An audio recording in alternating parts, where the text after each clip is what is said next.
Pagkatapos ko din, ilang oras din bago ko natapos, pero worth it.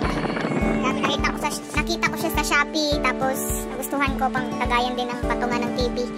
Kasi yung lagayan ng TV namin, ano lang siya, yung lamesa lang, nilagyan lang ng ano, cover, you know. Yes! I'm so excited! Yan, mahirap siya, hindi siya madali, pero worth it kapag natapos mo na. Yan. See? Diba? Ang ganda. So, ang ganda. Okay. Yes! I'm so proud of myself. O, diara mga mar, naglimpyo may kauban ako ang mother na imong gilimpyohan ang amo ang sala dahil medyo madumi-dumi talaga siya at medyo matagal din ako bago natapos dyan sa pag-ayos ng ano, pag-assemble ba ng kabinet na yan, grabe. Nabaliktad-baliktad na tuwad baliktad lagi na mga mar, pero grabe. Pag natapos mo naman yan, worth it naman talaga. Matutuwa ka talaga, masasaya ka ba dahil makikita mo ang result ng iyong pinagpaguran.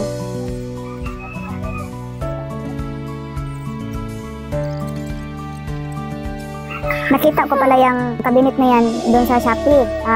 Sa mga magtatanong, ilalagay ko na lang ang link sa comment down below. Ibubutang ko na lang doon, kaya maghintay na lang.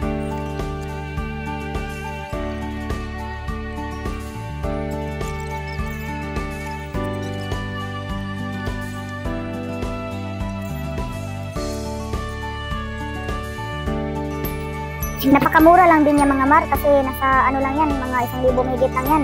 Very affordable lang din talaga. Pero yun lang, ikaw lang talaga mag-assemble. Dapat mataas ang pasensya mo ba? Kasi taas ang buhok mo. Kaya dapat ayusin mo talaga. Hindi ka talaga matutulog at hindi ka kakain para matapos mo talaga yan.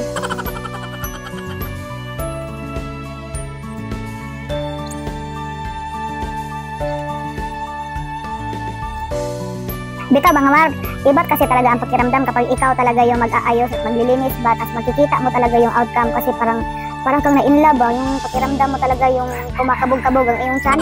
Hindi, may mga tao din naman talaga mga mar na pag once na simulan na, tuloy-tuloy na yun hanggang sa matapos. Kasi para iwas tamarin ba, dahil kapag nahinto natin, minsan kasi tatamarin na tayo, ganun. Kaya mas maigi na tuloy-tuloy.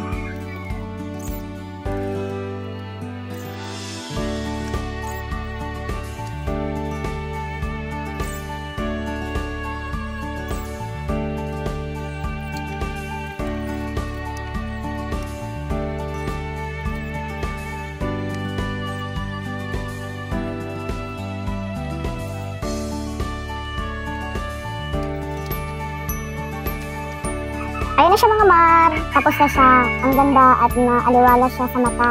Bale, wallpaper na lang papalitan namin. Worth the price, tapos kailangan lang talaga tiyaga sa pag-assemble niyan kasi hindi din siya madali. Parang ang dali lang na tingnan, pero pag inayos niya na, medyo mahirap siya. Pero kapag sanay naman kayo sa mga ganyan, assemble, okay lang.